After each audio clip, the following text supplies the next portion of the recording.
उद्भवः क्षोभणो देवः श्रीगर्भः परमेश्वरः करणं कारणं कर्ता विकर्ता गहनो गुहः व्यवसायो व्यवस्थानः संस्थानस्थानदो ध्रुवः परद्धिः परमस्पष्टस्तुष्टः पुष्टः शुभेक्षणः रामो विरामो विरतो मार्गो नेयोनयोनयः वीरः शक्तिमतां श्रेष्ठो धर्मो धर्मविदुत्तमः वैकुण्ठः पुरुष प्राण प्राणद प्रणव पृतुः हिरण्यगर्भः शत्रुघ्नो व्याप्तो वायुरधोक्षजः ऋतुः सुदर्शनकालः परमेष्ठी परिग्रहः उग्रः संवत्सरो दक्षो विश्रामो विश्वदक्षिणः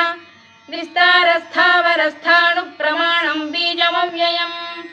अर्थोऽनर्थो महाकोशो महाभोगो महाधनः अनिर्विण्णस्थविष्ठो भूर्धर्मयूपो महामखः